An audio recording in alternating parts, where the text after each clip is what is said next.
ఓం శ్రీ సచిదానంద సమర్థ సద్గురు సాయినాథ్ మహారాజ్ కి జై. సాయి బంధులారా, ఈరోజు ఒక ప్రత్యేకమైన టాపిక్ తీసుకున్నాం మనం. కాబట్టి ఆ టాపిక్ కి సంబంధించి మనం మాట్లాడుకుంటాం. ఎందుకంటే ఈరోజు సాయిబాబాకి సంబంధించి సాయి తత్వానికి సంబంధించిన టాపిక్ కాదు కాబట్టి ఇదొక న్యూట్రల్ గా ఉండే ఒక టాపిక్. బాబా వారు ఈ టాపిక్ గురించి మాట్లాడారు, భగవద్గీత మాట్లాడింది, ఆధ్యాత్మిక శాస్త్రాలు అన్ని కూడా మాట్లాడాయి. మనం ఒక కోణంతో ప్రారంభిస్తాం. ఎంతవరకు మనం దీన్ని సక్సెస్ చేయగలమో చూద్దాం. అంటే మన సమయాన్ని బట్టి నేను ముందుకెళ్తాను. అది కూడా నేను అనుకునేది కూడా ఇది చాలా విపులంగానే చర్చించాలనుకుంటున్నాను. ఇది ఊరికనే హడావుడిగా వెళ్ళేది కాదు. హడావుడిగా అనుకుంటున్నాను. కాబట్టి మీరు ఆరోగ్యంగా ఉన్నారా అన్నది నా ప్రశ్న. ఆ ప్రశ్నకి సమాధానం వెతికే ముందు ఇప్పుడు వెతకాలి మనం అందరం. ఆ ప్రశ్నకి సమాధానం వెతకాలి. ఆ ప్రశ్నకి సమాధానం వెతికే ముందుగా ఒక ప్రశ్న మనం వేసుకోవాలి. అదేంటంటే, అసలు ఎక్కువ కాలం ఎందుకు జీవించాలి? ఏవండీ, ఈ ఆరోగ్యము ఇదంతా కూడా చేసుకొని ఏమి సాధిస్తాం? ఏం ఉద్ధరిస్తాం? అని ఒక ప్రశ్న ఉంటది మనసులో. అందులో ఆధ్యాత్మికంగా ఉన్న వాళ్ళకి మనకి ఎక్కడి నుంచో ఒక అభిప్రాయం ఊడి పడిపోయింది. అదేంటంటే, ఏముందండి తుచ్చమైన శరీరం. ఈ శరీరం గురించి ఎందుకు? ఇది ఏముందిలెండి అనే ఒక చులకన భావన చాలా మంది ఆధ్యాత్మిక మార్గంలో ఉన్న వాళ్ళకుంటది. అంటే వాళ్ళేమనుకుంటారంటే, నేనిలా ఒక శరీరం గురించి పట్టించుకుంటే నేను ఒక అంత భక్తురాలిని కాదేమో, భక్తుడిని కాదేమో, అలా అనుకుంటారేమో ప్రజలు. అందువల్ల కాదు, కాదు ఇది తుచ్చమైన బతుకు. నాకేం ఇంట్రెస్ట్ లేదండి దీని మీద అనేటువంటిది ఒకటుంటది. ఇంకా మనకు ఎవరైతే బోధనలు చేస్తుంటారో, ఈ స్వాములు గూడా బానాడు పొట్టలేసుకొని కనిపిస్తారు మనకు. ఆ! భయంకరంగా పొట్టుండి అలా ఉంటేనే స్వామి అని మనం అనుకుంటాం. ఆయన స్ట్రిమ్‌గా ఉన్నాడంటే ఆయన స్వామి అనుకోం. ప్రతి స్వామికి పొట్టుంటది. ఎందుకంటే ఆయన కూర్చొనే ఉంటాడు గాబట్టి, ఇంకేం లేదు గాబట్టి. నా నేను ఫీల్ అయ్యేదేంటంటే, అసలు ఎక్కువ కాలం ఎందుకు జీవించాలి అన్నదానికి సమాధానం దొరకకుండా, మనం ఆరోగ్యం గురించి మాట్లాడడానికి అవకాశం లేదు. ఎందుకంటే ముందు నేను బతకాలా వద్దా ఎక్కువ కాలం అనేది కదా ప్రశ్న. తుచ్చమైన జీవితం అన్నప్పుడు ఇంకనే ఉంది. నాకు ఈ బతుకు మీద ఆశ లేదండి అంటారు చాలామంది. ఎప్పుడెప్పుడు వెళ్ళిపోదామని ఉందండి అని అంటారు. వాళ్ళకి నేనెళ్ళి ఆరోగ్యం గురించి చెప్తే ఏం ప్రయోజనం? ప్రయోజనం ఏమీ లేదు. కాబట్టి మొట్టమొదట ప్రశ్న, ఎక్కువ కాలం ఎందుకు జీవించాలి అన్నది ప్రధానమైనటువంటి ప్రశ్న. కాబట్టి దానికిప్పుడు సమాధానం వెతుకుదాం ముందు. మనందరి అభిప్రాయాలు కొంతమంది అభిప్రాయాలు ఇవ్వడానికి ప్రయత్నం చేయండి. ఎవరికైతే అందుబాటులో ఉంటుందో వాళ్ళు, మీకు ఐడియా వస్తే గనక వెంటనే సమాధానం చెప్పడానికి అడుగుతాను ప్రశ్న. ఉదాహరణకి ఇక్కిరాల భరద్వాజ మాస్టర్ గారు ఏ వయసులో ఆయన ఆహ్, సమాధయ్యారో తెలుసా ఎవరికైనా? ఎకిరాల భరద్వాజ మాస్టర్ గారు. ఏ వయసులో ఆయన సమాధయ్యారు? 50, ఏ వయసు? 52, 50 అండి. 52 50. గాని 52. ఆ, అని చదివినట్లు గుర్తండి. అవును. ఇంకెవరికైనా బాగా గుర్తుందా? ఓకే. 52 అనుకుందాం. లేదా 54 అనుకుందాం. నా అభిప్రాయం ఎలా ఉంటదంటే, ఆయన గనక ఇంకొంతకాలం జీవించుంటే, ఇంకెంతో మంది భక్తుల్ని ఉద్ధరించి ఉండేవారు కదా అన్న ఫీలింగు నా మనసులో ఎప్పుడూ ఉంటది. నేను ఆయన చరిత్ర చదివినప్పుడు నాకేమనిపిస్తుందంటే, అరెరే! మాస్టర్ గారు చాలా తొందరగానే వెళ్ళిపోయారే! ఇంకాస్త ఉండుంటే బాగుండేదే అనే ఫీలింగ్ నాకెప్పుడూ వస్తూ ఉంటుంది. ఆ విధంగా ఎప్పుడైనా మహాత్ముల గురించి చూసినప్పుడు, ఆ మహాత్ముల గురించి అయి విన్నప్పుడు నాకొచ్చిన ప్రధానమైనటువంటి ఒక ఆలోచన ఏముంటదంటే, వాళ్ళ డేట్ ఆఫ్ డెత్ చూసినప్పుడు, అరెరే! వీళ్ళు చిన్న వయసులోనే చనిపోయినారే! ఇంకా ఇంకొన్ని రోజులు, ఇంకొన్ని సంవత్సరాలు ఉంటే బాగుండేదే అని అనిపిస్తుంది. కాబట్టి అది దైవ నిర్ణయము, అది పక్కన పెట్టేద్దాం. ఆ సిద్ధాంతంలోకి నేను వెళ్ళడంలే. అది మన చేతుల్లో ఉందండి అని అంటే గనక, ఇప్పటి సైన్స్ ఏం చెప్తుందంటే, ఇప్పుడు ఆధ్యాత్మిక శాస్త్రం గూడా ఏం చెప్తుందంటే, అది నీ చేతుల్లోనే ఉంది. ఎందుకు అంటే, మనకు భగవంతుడు ఇచ్చింది ఆయుష్షు అందరికీ ఒకటే ఇచ్చాడు. శతాయుష్మాన్ భవ అంటారు. ఎవరైనా సరే మీరు గుడికెళ్ళినప్పుడు దీవించండి అన్నప్పుడు, ఎలా దీవిస్తావమ్మా? అసలు ఎంతకాలం ఎవరుంటారో ఏం తెలుసు? కాబట్టి నేను దీవించలేనమ్మా అన్న పండితులు ఎవరైనా ఒక్కరు కనిపించారా మీకు? ఎవరైనా సరే మీరు మీ పిల్లాడిని తీసుకెళ్ళి పూజారి దగ్గరికెళ్ళి, "పూజారి గారు మా వాడిని దీవించండి" అంటే, "శతాయుష్మాన్ భవ" అంటాం. "నూరేళ్ళు వర్ధిల్లు." ఆయనకు తత్వం తెలిసిపోయి, "అయ్యో! నేనెలా చెప్తానమ్మా, ఇతను వచ్చే సంవత్సరం చచ్చిపోవచ్చు, ఆ వచ్చే సంవత్సరం చచ్చిపోవచ్చు, ఈ రోజే చచ్చిపోవచ్చు" అని ఎవరైనా అన్నారా? ఎవ్వరనల. అంటే అర్థం ఏంటంటే మనకు భగవంతుడు ఇచ్చినటువంటి ఆయుష్ శతాయుష్ 100 ఏళ్ళు ఇచ్చాడు. ఆ 100 ఏళ్ళ ఆయుష్ని నిలుపుకునే ప్రయత్నం నువ్వు చేయడంలో తప్పేమీ కాదు. అది దోషం కూడా ఏం కాదు. కాకపోతే ఆ 100 ఏళ్ళు జీవించాలా వద్దా అన్నది, లేదా జీవించగలమా లేదా అన్నది ఏవి డిసైడ్ చేస్తాయి అన్నది ఇప్పుడు ప్రధానమైనటువంటి అంశం. ఏ విషయాలు డిసైడ్ చేస్తాయి నువ్వు 100 ఏళ్ళు బతుకుతావా లేదా అన్నది ఈరోజు మనం మాట్లాడుకునే అంశం. కాబట్టి మీకు ఒక బాబా భక్తులుగా ఉన్నారు, బయట చాలా మంది కూడా వచ్చి ఉండొచ్చు. నేను ఒక ప్రశ్న అడుగుతున్నా మిమ్మల్ని. అదేంటంటే మీరు ఎక్కువ కాలం జీవించాలని అనుకుంటున్నారా లేదా? ఒకరిద్దరు నాకు ఆన్సర్ చెప్పండి. అనుకుంటున్నారా లేదా? ఎవరని చెప్పొచ్చు? అనుకుంటున్నాం సార్. అనుకుంటున్నాం కృష్ణ. అమ్మా? అనుకుంటున్నాం. అనుకుంటున్నారు. ఇప్పుడు అనుకుంటున్నామని చెప్పిన వాళ్ళు ఇప్పుడు లలితమ్మ ఉంది, నాడిపేట. మీరు చెప్పండి, ఎందుకు ఎక్కువ కాలం జీవించాలనుకుంటున్నారు? సార్ తర్వాత మనకి జన్మ ఉంటుందో ఉండదో, ఇచ్చిన జన్మని మనం సార్థకత చేసుకోవాలనేది ఒక రీజను. ఆ, అంటే మనం ఓకే, వినిపిస్తుందా సార్? వినిపిస్తుంది. అంటే అంటే అర్జెంట్ చనిపోయి మనం చేసేది ఏం లేదు అక్కడ. అర్జెంట్ ఇచ్చేస్తా, అది పోయేది ఎట్లా పోతాము. ఉన్నంత ఓకే, వరకు అతి చావకూడదు అనేది నేను ఒక ఎవరికి చెప్పినా అదే చెప్తా నేను. అది అట్లాంటివి ఉదాహరణకి చేసుకోవద్దు. మీకు భగవంతుడు కనిపించి, లలితమ్మ అమ్మా నీకు వాస్తవంగా అయితే నీకు లేదు, కాకపోతే నేను నీకు ఒక 20 సంవత్సరాలు పొడిగిస్తున్నాను అని అన్నాడు అనుకో. అప్పుడు ఆయన ఇంకో ప్రశ్న కూడా వేశాడు, లలితమ్మ ఈ 20 సంవత్సరాలు అదనంగా ఇస్తున్నాను కదా, ఏం చేస్తావు అన్నాడు. అప్పుడు ఏం చెప్తావు? ఆయన సమాధానం చెప్పు. సార్ మాక్సిమం నేను బాబా సేవకు చేయాలని నేను ఆల్రెడీ ఫిక్స్ అయి ఉన్నాను కదా. నాకు ఓకే, అవకాశం ఉన్నప్పుడు నేను యాజ్ యూజువల్ అదే చేస్తాను సార్. కంపల్సరీ అదే చేస్తాను. నాకైతే ఉంటే ఓకే. అంటే మాత్రం నాకు అంత వరకు ఎక్స్ట్రా నాకు జీవితం అంటూ ఇస్తే భగవంతుడా నీ సేవ చేసుకుని దానికి వినియోగిస్తాను అని అనే ఖచ్చితంగా అవకాశం ఉంది. ఖచ్చితంగా ఆ పుష్ ఆ, ఖచ్చితంగా. పుష్పక్ ఖచ్చితంగా గారు చేస్తాను. మీరు చెప్పండి. పుష్పక్క, ఉమ్. నువ్వు ఎందుకు చెప్పక. ఎగస్టంటే మన కోసం మనం జీవించాలని నేను అనుకుంటాను. ఆరోగ్యంగా అన్ని ఆ, ఉండాలి. ఆ, ఎక్కువ రోజులు బాబాతో ఉంటాం, బాబా పాటలు పాడుకుంటుంటాం, అన్ని ఆ. ఉంటది. నాకు ఉండాలని నా కోరిక. ఆయన పాటలు ఇంకా పాడాలి, ఆయనతో ఉండాలి అనే ఓకే, కోరిక నాకు. ఎందుకంటే అవును. ఆ అవకాశం ఆ 60 సంవత్సరాలకి ఇచ్చాడు బాబా. ఆ, అదేమో చిన్న పాటలు పాడే ఇది ఆ, 60 ఇచ్చినప్పుడు నాకు ఇంకా పాడాలి అని ఉంది. ఎక్సలెంట్. అంటే 60 ఏళ్లకి మీరు బయటకు వెళ్ళి పాడగలుగుతున్నారు. అప్పుడు అంతకు దాకా ముందు ఇంట్లో పాడగలిగినా పాడలేదు. లేదు. అప్పుడు దాకా అసలు ఏం లేదు, ఇల్లే నా లోకం అంతే. నాకు ఆ, నేనుగా వచ్చింది ఈ 6 సంవత్సరాల నుంచి. కాబట్టి ఇప్పుడు వచ్చింది. ఇప్పుడేమనిపిస్తుంది, ఇంకాస్త ఇంకో 20 ఏళ్ళు 30 ఏళ్ళు అదనంగా జీవించినట్లయితే ఇంకాస్త సేవ చేసుకోవచ్చు కదా, ఇంకాస్త ఎక్కువ పాటలు పాడొచ్చు అనే ఒక కోరిక అనేది ఉంటుంది. ఈ విధంగా మనం ఆలోచించినట్లయితే ఈ విధంగా మనం ఆలోచించినట్లయితే ప్రతి ఒక్కరికి ఏదో ఒక గోల్ అనేది ఉంటుంది, ఒక లక్ష్యం అనేది ఉంటుంది. ఆ లక్ష్యాన్ని సాధించడానికి ఇంకాస్త జీవించడం, ఇంకెక్కువ కాలం జీవించడం అన్నది ఎవరికైనా ఉపయోగపడుతుంది గానీ, అది అనవసరం అయిపోయేటువంటి వ్యవహారం కాదు. వాస్తవంగా ఆధ్యాత్మికంగా కూడా నువ్వు త్వరగా చనిపోమని, నువ్వు నాశనం అయిపోమని ఏ ఆధ్యాత్మిక శాస్త్రం, ఏ ఆధ్యాత్మిక గ్రంథం చెప్పదు. నీకు భగవంతుడిచ్చినటువంటి ఈ జన్మని నువ్వు చరితార్థం చేసుకోవాలి, సార్థకం చేసుకోవాలి, పరిపూర్ణంగా జీవించాలి. నువ్వు ఒక్కతివే జీవించడం కాకుండా నీ జన్మ 10 మందికి ఉపయోగపడాలి. పరోపకారం కోసం, పరోపకారం ఇదం శరీరం. ఈ శరీరం ఇచ్చింది ఎందుకంటే కేవలం నా కోసం మాత్రమే జీవించడం కోసం కాదు. నేను 10 మందికి సహాయపడాలి.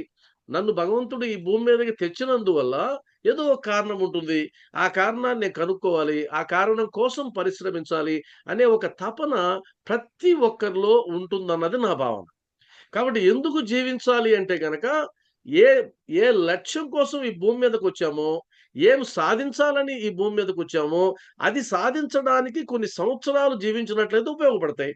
ఇంకొకటి కూడా మనకు అవస్థలున్నాయి. అవస్థలంటే మనం బ్రహ్మచర్యము, గృహస్థము, తర్వాత వానప్రస్థము, సన్యాసాశ్రమం ఇయన్నీ ఉన్నాయి. కొంతమంది ఒక రెండవ గడిలోనే వాళ్ళ జీవితం అంతమైపోతుంది. ఇంకొంతమందికి మూడో దశలోనే అంతమైపోతుంది. పరిపూర్ణ జీవితం ఏమి ఉండదు చాలా మందికి. కాబట్టి ఎక్కువ కాలం జీవించాలన్నది అది చెడ్డ ఉద్దేశ్యం కాదు. అదేం తప్పు గాదు. అది దోషం గాదు. ఎక్కువ కాలం జీవించాలని అనుకోవడం గొప్ప విషయమే. ఇది మనం మొట్టమొదట నమ్మాలి. మరి అందరూ ఎక్కువ కాలం జీవించగలుగుతున్నారా అంటే లేదు. అలా జీవించలేకపోతున్నారు. అలా జీవించలేకపోవడానికి అనేక కారణాలు. వాటిలో కొన్ని మనం ఈరోజు మాట్లాడుకునే ప్రయత్నం చేస్తాం. ఒక ఆన్సర్ మనం ఇప్పుడు రాబట్టాం. అదేంటంటే ఎక్కువ కాలం ఎందుకు జీవించాలి అంటే, ఏ ఉద్దేశ్యం కోసం భూమి మీదకి వచ్చామో, ఈ మానవ జన్మని ఎత్తామో, దేహాన్ని ఎత్తామో, లేదా శరీరాన్ని ధరించామో, దాన్ని నెరవేర్చుకోవడానికి మనకు ఎక్కువ కాలం జీవించే అవకాశం ఉంటే మంచిది. కాబట్టి అది చెయ్యాలి ఒకటి. ఆ విధంగా ఎక్కువ కాలం జీవించే వాళ్ళు ఉన్నారా ఈ భూమి మీద అంటే ఉన్నారు. ఇక్కడ ఒక పుస్తకం మీకు కనిపిస్తూ ఉంది. దాని పేరు 'ఇకిగాయ్'. ఇదొక చైనా పుస్తకం. 'ఇకిగాయ్' అంటారు. తెలుగులో ఉంది. ఇది నేను చదివాను. మీరు కూడా తప్పనిసరిగా చదవండి. ఎప్పుడు అవకాశం ఉన్నా అమెజాన్‌లో దొరుకుతుంది. తెప్పించుకొని చదవండి. 'ఇకిగాయ్' అనేది ఒక అద్భుతమైన పుస్తకం. ఇది రాసినటువంటి రచయిత పేరు హెక్టార్ గ్రేషియా అనేటువంటి ఒక రచయిత ఈ పుస్తకాన్ని రాశారు. ఆయన అనేక పరిశోధనలు చేసి రాసినటువంటి గ్రంథం ఇది. అంతేగాని ఊరికే మామూలు పుస్తకం గాదు. ఇందులో ఒకినావా అనేటువంటి ఒక ప్లేస్‌లో చైనా దేశంలో ఒకినావా అనేటువంటి ఒక ప్రదేశంలో ఒక ప్రాంత జనులు 100 ఏళ్ళు బతుకుతున్నారు. అక్కడ ఎక్కువ మంది 100 ఏళ్ళు బతికిన వాళ్ళున్నారు. మరి ఎలా సాధ్యమవుతుంది? ఈ ప్రాంతంలో ఉండే వీరికి ఆ విధంగా భగవంతుడిచ్చిన శతాయుష్మాన్ భవ అంటాం గదా! వీళ్ళు 100 ఏళ్ళు బతుకుతున్నారు. ఇది ఎలా సాధ్యం అవుతుంది అనేటువంటి పరిశోధనలో నుంచి ఈ గ్రంథం రచించడం జరిగింది. కాబట్టి ఆ ఒకినావా అనేటువంటి ప్రాంతంలో ఉండేటువంటి వాళ్ళు ఎక్కువ కాలం జీవించడానికి అనేక కారణాలున్నాయి. వాటిలో మనం ఇప్పుడు ఈ చర్చ అంతా కూడా దానికోసమే జరుగుతుంది. కాబట్టి ఒకటి మనం గుర్తుపెట్టుకోవాల్సింది ఆ ప్రాంతం వాళ్ళ మీద చేసినటువంటి పరిశోధనలు అనేక విషయాలు చెప్తున్నాయి. 100 ఏళ్ళు బతకడానికి కారణమేంటి? ఎక్కువ మంది దాదాపు 90% ఎక్కువ మంది 100 ఏళ్ళు బతుకుతారు. అలా 100 ఏళ్ళు బతకడానికి కారణమేంటో ఆ పుస్తకంలో వివరించబడింది. అందులో ఇంకొక విషయం కూడా ఇకిగావా అంటే దాని అర్థం ఏంటి అంటే ఇకిగాయ్ అంటే లక్ష్యం కోసం అని అర్థం. లక్ష్యం కోసం ఇకిగాయ్ అంటే లక్ష్యం కోసం అని అర్థం. కాబట్టి ఆ ప్రాంతంలో ఉన్నవాళ్ళు ఒక ఆలోచన రేకెత్తించారు. ఆ ఆలోచన ఏంటంటే ఎక్కువ కాలం జీవించేలాగా వాళ్ళను మార్చుకున్నారు. అదెలా సాధ్యమవుతుంది? ఇక్కడ మనం చూడండి 100 ఏళ్ళు బతకడం అంటే ఇప్పుడు మనం ఆలోచించినట్లయితే అది పెద్ద కష్టం. అయ్యో! ఎంతకాలం ఉంటామండి? 100 ఏళ్ళు ఎవరు జీవిస్తారండి? అనేటువంటి ఒక సిద్ధాంతం. ఇంకొకటి కూడా ఏంటంటే అంతకాలం జీవించి ఏం జేయాలి? మనం ఏవి పనులు చేసుకోలేనటువంటి స్థితిలో మంచం మీద పడి మూలగడం ఎందుకంటే, మంచం మీద పడి జీవించమని నా ఉద్దేశ్యం గాదు. మంచం మీద పడి, ఒకరి మీద ఆధారపడి జీవించడం అనే నేను దాన్ని పట్టించుకోను. అది జీవనం కాదు. నీ కాళ్ళ మీద నువ్వు నిలబడగలిగినప్పుడే నీ శరీరం దాటుకోవాలనేది నా ఆలోచన గూడా. మన మీద మనం ఆధారపడాలి. మన పనులు మనం చేసుకోగలగాలి. మనం ఒకరికి భారం కాకూడదు. అలా ఉన్నప్పుడు ఎవరైనా సరే ఈ శరీరాన్ని చాలించాలని కోరుకుంటారు ఎవరైనా సరే. అంతేగాని ఒకరు చీత్కరించుకునే విధంగా జీవించాలని అనుకోరు. ఇప్పుడు నేను మాట్లాడినటువంటి ఈ ఒకినోవా ప్రజలందరూ గూడా వాళ్ళు అలా జీవించేవాళ్ళు కాదు. వాళ్ళు అద్భుతంగా జీవించేటువంటి వాళ్ళు. కాబట్టి ఒక విషయం మనం గుర్తుపెట్టుకునేది ఇప్పుడు అసలు ప్రశ్నలోకి వస్తాం. ఒక ప్రశ్నకి సమాధానం మాట్లాడుకున్నాం. అదేంటంటే ఎక్కువ కాలం ఎందుకు జీవించాలి అంటే జీవించాలి. దానికి లక్ష్యం ఒక్కొక్కరికి ఒక్కొక్క రకంగా ఉంటుంది. ఇప్పుడు ఇద్దరు మాట్లాడితే ఒకరు భావాసేవ చేసుకుంటారు. లేదా ఇంకొకరు 60 ఏళ్ళకి నాకు పాడేటువంటి అవకాశం వచ్చింది. ఇంకాస్త ఎక్కువ కాలం జీవించినట్లయితే ఎక్కువ మందికి నా గానం వినిపించేటువంటి అవకాశం ఉంటుందని రకరకాల లక్ష్యాలు ఉంటాయి. కాబట్టి ఆ లక్ష్య సాధనకు నువ్వు ఎక్కువ కాలం జీవించాలి. అలా ఎక్కువ కాలం జీవించాలంటే ఆరోగ్యంగా ఉండాలి. అది ప్రధానమైన అంశం. కాబట్టి ఇంకో రెండో ప్రశ్న ఏంటి? మీరు ఆరోగ్యంగా ఉన్నారా? ఇది ప్రశ్న. దీనికి సమాధానం మనం సులభంగా జెప్పుకోవచ్చు. ఇప్పుడు ఎంతమంది దీనికి చెప్తారు? మాట్లాడండి. ఎందుకంటే నా స్క్రీన్ మీద అందరూ కనిపించరు ఇప్పుడు. పవర్ పాయింట్ ఉంది గాబట్టి. ఇప్పుడు మీరేం జేయాలి? ఇప్పుడు మీరు ఖచ్చితంగా మీరు మాట్లాడాలి. ఏం మాట్లాడాలంటే నే మీరు మీరు ఉన్నారా? లేదా? అనేది నాకు గావాలి. ఇప్పుడు చెప్పండి ఎంతమంది ఇక్కడ మీరు నేను ఉన్నానండి ఆరోగ్యంగా అనేవాళ్ళు ఇప్పుడు నాకు కనిపిస్తున్నారు స్క్రీన్‌లో అందరూ గూడా. ఒక్కసారి నాకు చెప్పండి. నేను ఆరోగ్యంగానే ఉన్నాను అనుకుంటున్నారు కృష్ణ. ఏదో ఉన్నాయి కొన్ని. కొన్ని అనుకుంటున్నారు ఒకటి. కానీ వాటిని మనం జయించొచ్చు. మన ఉ సంకల్పం ఉంటే మనం ఇప్పుడు జయించొచ్చు. ప్రస్తుతానికి నేను ఆరోగ్యంగా ఉన్నాను అనుకున్న వాళ్ళు మాత్రం మీరు ఇలా చెయ్యెత్తి చూపించండి. భారతమ్మ. ఓకే. ఆ! ఇంకా కనిపిస్తూ ఉన్నారు. ఓకే. కాబట్టి కొంతమంది అసలు వీడియోలో కూడా లేరు. వీడియోలోకి రండి దయచేసి. వీడియోలోకి రండి. చిన్న మన చిన్న కనిపించ ప్రాబ్లమ్స్ తప్పితే అమ్మా. ఆరోగ్యంగానే ఉన్నానండి. నాకు 75 ఇయర్స్ ఇప్పుడు. ఓకే. జానకమ్మ గారు 75 ఇయర్స్ నేను ఆరోగ్యంగానే ఉన్నాను అని చెప్తున్నారు. అది మనకు బాగా ఆదర్శం. ఏజ్ 75 వల్ల ఏళ్ల ఏదో వయసు. చిన్నవి అవును. తప్పితే సార్ ఓకే. ఆరోగ్యం. ఆ చిన్నవి తప్పితే ఆరోగ్యంగా ఉన్నారు. లలితమ్మ సార్ ఆరోగ్యంగా ఆరోగ్యంగా ఉన్నారు. ఉండడం అంటే మెంటల్ గా ప్రిపేర్ గా ఉండాలనేది నేను అనుకుంటాను అది సార్. ఆరోగ్యంగా ఎందుకంటే ఉండడం అంటే ఏది ఏంటో వచ్చినా మనం మాట్లాడదాం. ఆరోగ్యంగా ఉండడం అంటే ఏంటో మాట్లాడదాం. ఆరోగ్యంగా ఉన్నామన్న ఫీలింగ్ ఉందా లేదా అనేది మొట్టమొదటి ప్రశ్న. ఆ ఫీలింగ్. ఓకే. ఆరోగ్యంగా ఆరోగ్యంగా ఉన్నాము. ఉండాలి, మన టీవీఎస్ పక్కన గారు, వాళ్ళని కూడా ఉంచాలనేది నా ఫీలింగ్. జీవీఎస్ గారు, సార్ టీవీఎస్ గారు ప్రశ్న yes or no? No no no no. Okay. Even 62 just 62 no. ఎందుకంటే నో. అనేక రకాల సమస్యలు ఆలోచనలు ఎక్కువగా ఉన్నవి. ఓకే, సరే వాటిని మాట్లాడదాం మనం.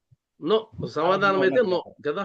కాబట్టి ఇక్కడ తర్వాత వేణుగోపాల్ ఎస్ ఆర్ నో, రెండే yes or no. Yes okay yes. ఇంకా ఎవరున్నారు ఇక్కడ? సరే, ఇక్కడ నేను రమా గోనుగుంట గారు ఏం చెప్తున్నారు? ఎస్సా నోనా? ఓకే.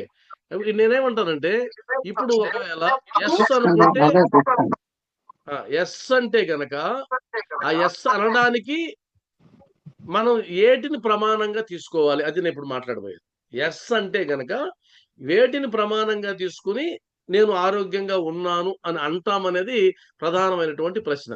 కాబట్టి ఇప్పుడు అసలు ఆరోగ్యం అంటే ఏంటనేది ఇప్పుడు ముందు మాట్లాడుకోవాలి. అసలు ఆరోగ్యం అంటే ఏంటి?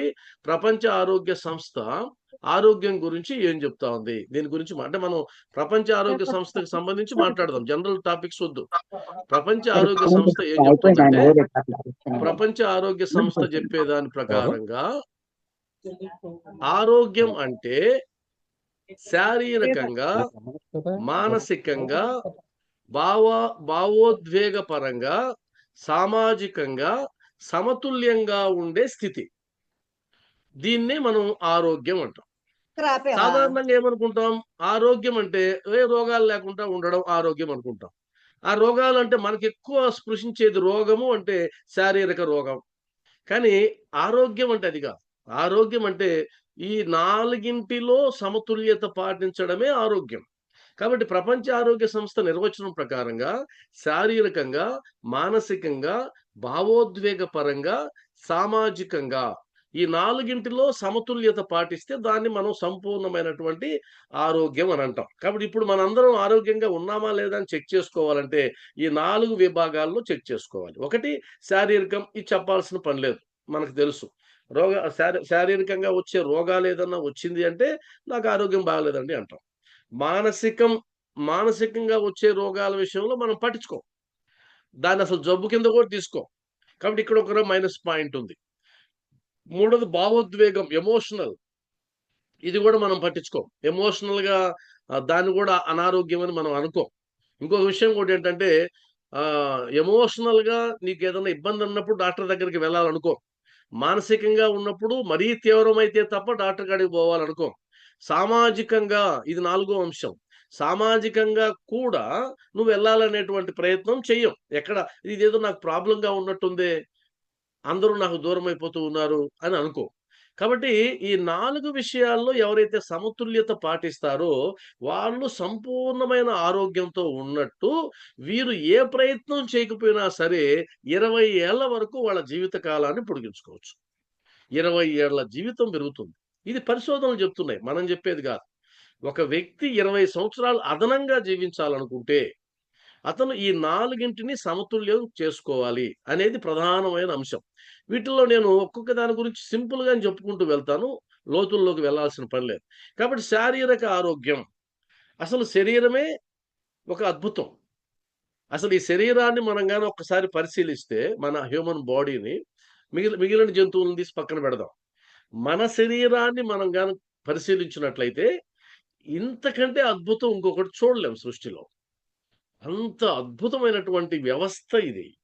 ఇది ఎంత గొప్ప వ్యవస్థ! ఇంతకుముందు కూడా ఒకసారి చెప్పినట్టు గుర్తు నేను. ఇందులో ఈ శరీరంలో ఉండే ఒక్క పార్ట్‌ని నువ్వు కృత్రిమంగా తయారు చేయాలన్నా నీకు సాధ్యం కాదు. ఒక్క పార్ట్‌ని. కనీసం ఒక కన్నుని. ఒక కన్నుని యాజ్ ఇట్ ఈజ్ రీప్లేస్ చేయడం అసంభవం.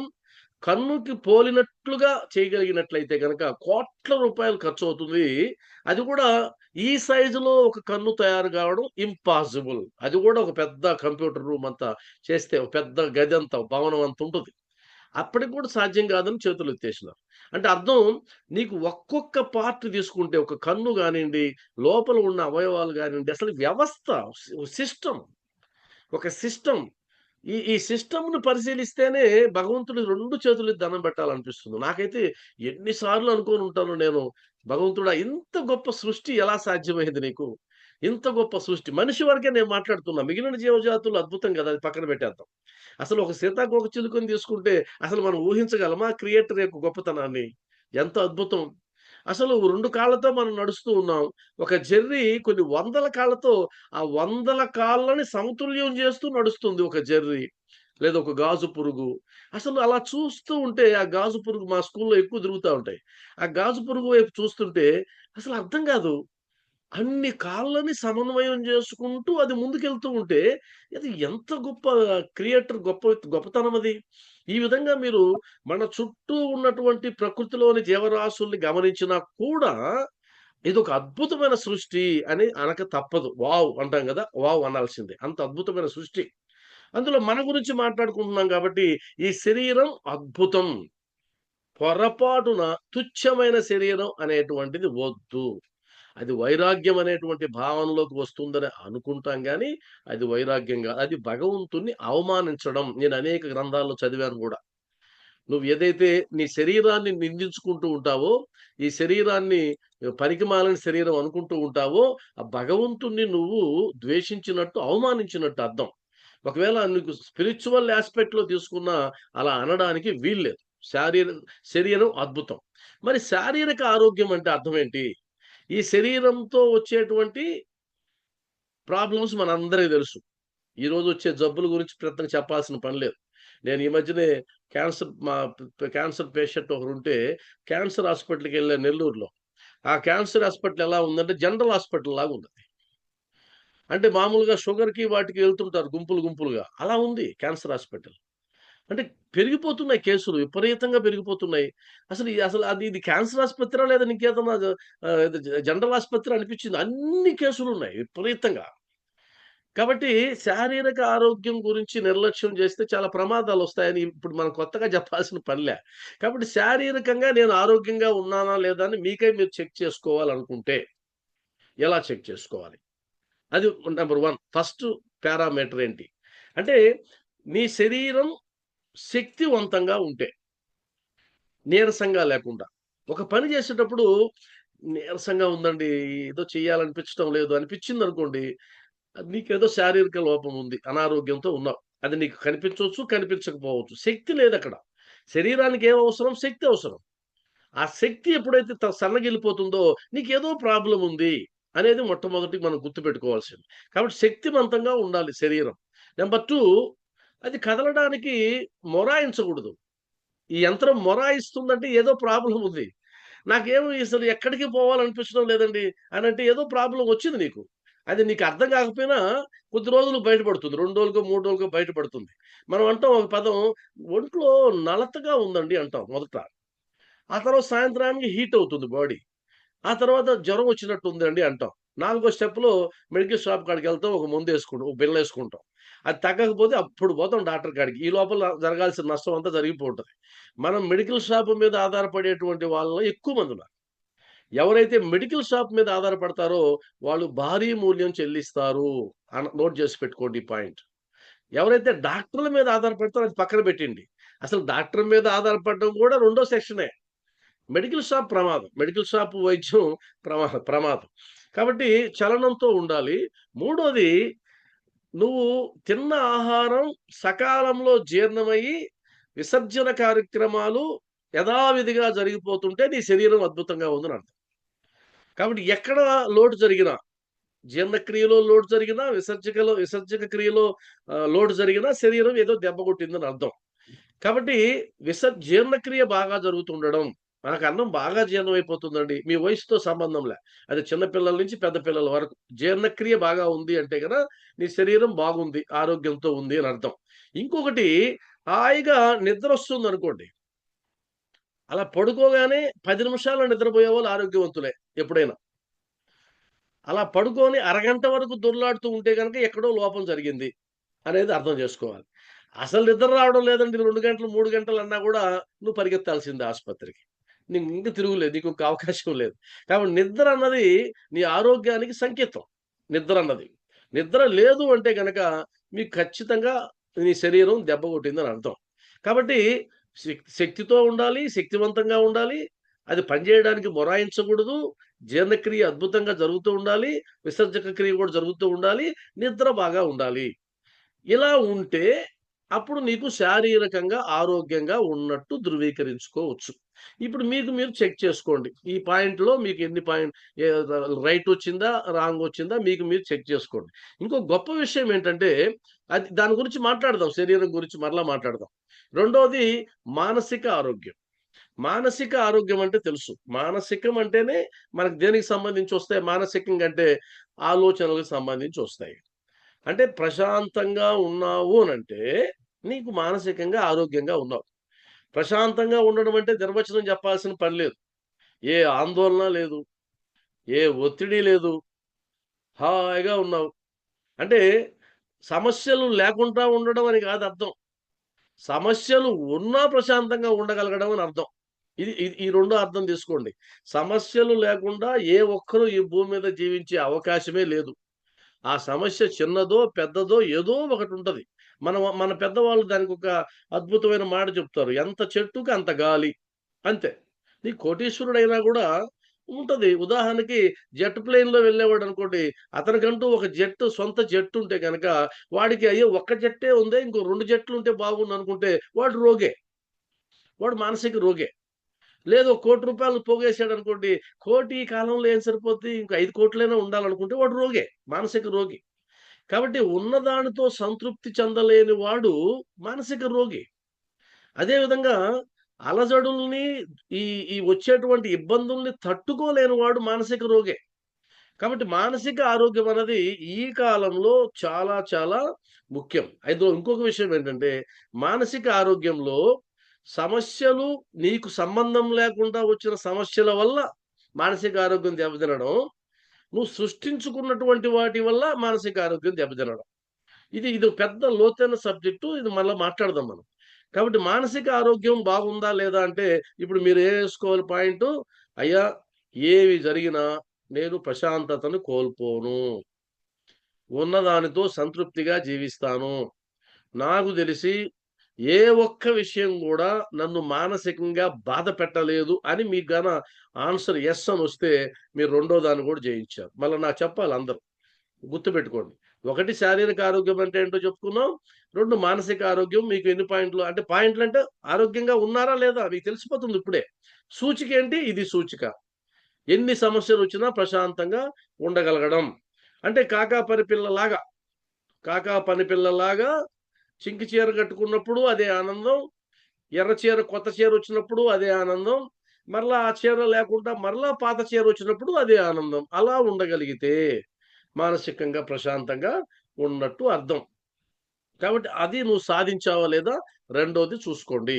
కాబట్టి మానసికంగా ఎలాంటి ఆందోళన నన్ను ఏమీ చేయలేదు. అసలు భయం అన్నదా ఏంటండి భయం అంటే? అనే స్థాయిలో మీరుంటే. భయం అనేది నాకు తెలీదండి అసలు అని అనగలిగితే. ఒత్తిడంటే ఏంటి? చాలా మంది అంటుంటారు స్ట్రెస్ అసలు ఏంటండి అది అన్నారనుకోండి. అమ్మో! మీరు చాలా గొప్పవాళ్ళు.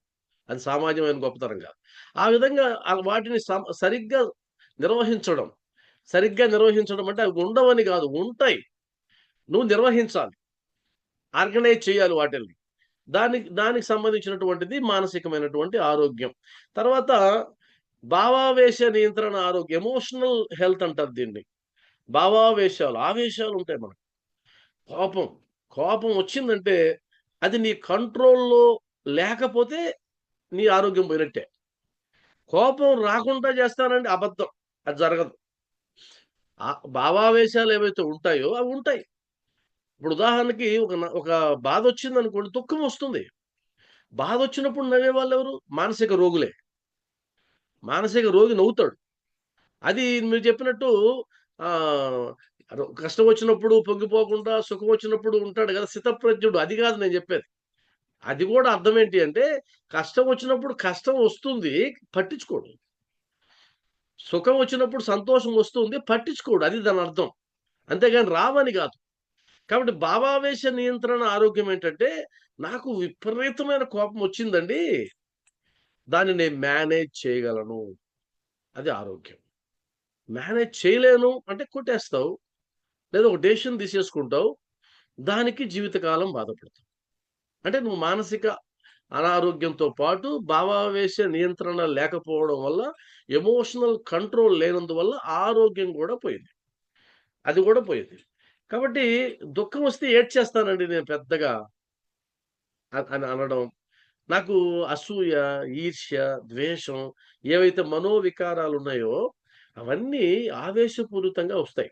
ఉదాహరణకి ఈర్ష్య ఉండిందనుకోండి ఒకరి మీద, ఆ ఈర్ష్య ఉన్నప్పుడు ఆ భావన ఏదో ఒక సందర్భంలో అది ట్రాక్ మారిపోతుంది. అది ట్రాక్ మారిపోయి విపరీతం అయిపోతుంది. అలా విపరీతమైన తీవ్రతలోకి వచ్చినప్పుడు ఏదో ఒకటి చేయాలనిపిస్తుంది. అలాంటి దారుణం. ఉదాహరణకి మీ పక్కింటి వాళ్ళ మీద నీకు ఈర్ష్య కలిగిందనుకోండి. ఏదో ఒక కేసులో అతను ఇరుక్కునే సందర్భంలో మొట్టమొదటి సాక్ష్యం చెప్పేది మీరే. ఎందుకంటే వాడి మీద ఆల్రెడీ ఈర్ష్య ఉంది. దొరికాడు. ఇప్పుడు గాన వీడిని కేసులో ఇరికిచ్చామంటే వీడి పని నాశనం అయిపోతుంది అని బయటకొస్తుందది. కాబట్టి ఈ మనోవికారాలు ఏం చేస్తాయంటే లోపలే ఉండి మనకు కీడు చేస్తాయి. ఎవరి మీదైతే మనం ప్రదర్శిస్తామో వాళ్ళేదో అవుతుందనుకుంటాం గానీ, వాస్తవానికి అది మనకే కీడు చేస్తాయి. కాబట్టి ఎమోషనల్ కంట్రోల్ అంట. ఇంతకుముందు ఏమనేవాళ్ళంటే ఇంటెలిజెన్స్‌ని అనేవాళ్ళు ఎక్కువ మంది. ఐక్యూ అనేవాళ్ళు. ఇంటెలిజెన్స్ కోషెంట్ అనేవాళ్ళు. ఐక్యూ. అంటే ఒక వ్యక్తిని అతను ప్రతిభావంతమైన వ్యక్తి కింద పరిగణించాలి అంటే, అతనికి ఐక్యూ ఎంతుందో చెక్ చేయమంటారు. సైకాలజీలో గూడా ఐక్యూని టెస్ట్ చేయడానికి చాలా ప్రశ్నలుంటాయి. ఆ ప్రశ్నలన్నీ వారి మీద ప్రయోగించిన తర్వాత ఇతని ఐక్యూ ఇంత అని లెక్క కడతారు. ఇది ఐక్యూ.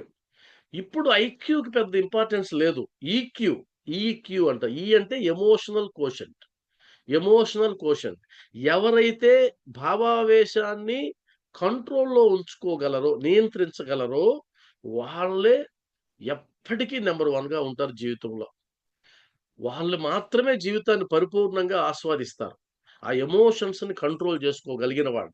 అలా ఎమోషన్స్‌ని కంట్రోల్ చేయలేకపోయిన వాళ్ళు జీవితాన్ని సర్వనాశనం చేసుకుంటారు. అది సామాన్యంగా ఉండదు ఒక్కొక్కరికి. ఒక్కొక్కరి జీవితాలను మనం పరిశీలిస్తే వాళ్ళ జీవితాలు నాశనం కావడానికి ప్రధానమైన కారణం వాళ్ళ ఆవేశమే. ఇంకోటి కాదు.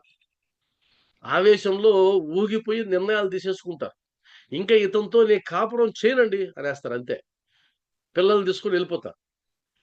ఈ మధ్యనే కర్నూలులో ఇద్దరు పిల్లల్ని తీసుకెళ్ళి చెరువులో దూకి చచ్చిపోయింది ఒక ఇల్లాలు. మరి ఏంటి ప్రాబ్లమ్? మనమేమనుకుంటామంటే కుటుంబ సమస్యలండి. అయి కుటుంబ సమస్య కాదు. నేను మళ్ళా చెప్తున్నాను. పొరపాటున కూడా ఆ సానుభూతిలోకి వెళ్ళొద్దు మీరెవరు కూడా. అలాంటి న్యూస్ చూసినప్పుడు టీవీల్లో గాని, వార్తాపత్రికల్లో పొరపాటున అయ్యయ్యో! ఆ తల్లికి ఎంత కష్టం వచ్చిందో, ఎంత కష్టం లేకపోతే ఇద్దరు బిడ్డల్ని తీసుకెళ్ళి ఆత్మహత్య చేసుకుంటుందండి అని పొరపాటున కూడా మీరు అనొద్దు. అలా అన్నారంటే, ఆ సానుభూతి చూపించారంటే మీరు తప్పు చేస్తున్నారని అర్థం. ఎందుకంటే ఎవరైతే ఆత్మహత్య చేసుకున్నారో మీరు పరిశీలించండి క్లోజ్‌గా వెళ్లి. వాళ్ళకి ఏ కారణాలున్నాయో అంతకి 100 రెట్లు దారుణంగా ఉండే కారణాలతో జీవించే వాళ్ళు ఈ భూమి మీద ఉన్నారు. వాళ్ళు ఆనందంగా జీవిస్తున్నారు. సర్దుకొని జీవిస్తున్నారు. ఆమెకున్న ప్రాబ్లమ్ ఏంటంటే, ఆమెకు ఎమోషనల్ కంట్రోల్ లేనందువల్ల తన జీవితం నాశనం చేయడమే కాకుండా, బంగారు లాంటి బిడ్డల జీవితాన్ని నాశనం చేసిన దుర్మార్గురాలు. పనికిమాలిన తల్లి. ఇలా అనండి, నేను హ్యాపీగా ఫీల్ అవుతా. సానుభూతి దయచేసి చూపించొద్దు. ఈ మధ్యనే ఇంకొకరు కూడా రైల్వే స్టేషన్‌లో ఇద్దరు బిడ్డల్ని, ఎదిగిన బిడ్డల్ని, ఇంటర్మీడియేట్ చదివే బిడ్డల్ని ఒక తల్లి తీసుకొని రైల్వే స్టేషన్‌లో పోతుంటే ఆత్మహత్యకు ముందు వాళ్ళు ఇలా ఉన్నారని చెప్పి సానుభూతి చూపించే ఛానెల్స్‌ని కొన్ని చూశాను. అవి దుర్మార్గపు ఛానెల్స్ అవి. ఆత్మహత్యని అది ఒక సానుభూతి కింద క్రియేట్ చేయడం అంటే దుర్మార్గం. మీరు అనుకోవచ్చు అదేంటండి వాళ్ళకి అలాంటి విరక్తి పుట్టిందేమో అంటే అబద్ధం. అది అబద్ధం. కావాలంటే ఛాలెంజ్గా తీసుకొని ఒక కేసును స్టడీ చేసి చూడండి మీరు. అలా స్టడీ చేసి చూస్తే మనకేం అర్థమవుతుందంటే వాళ్ళు ఇంత చిన్న విషయానికే చనిపోయినారా అనే ఫీలింగ్ మీకు రాకపోతే అడగండి. ఎందుకంటే అంతకంటే దారుణమైన వాళ్ళు ఉన్నారు. అంతకంటే దారుణమైన కండిషన్లో జీవిస్తున్న వాళ్ళు లేరా? మరి క్యాన్సర్ పేషెంట్లు అయ్యి అసలు బతుకుతామో చస్తామో అనేటువంటి సందిగ్ధంలో జీవించే వాళ్ళు ఉన్నారు.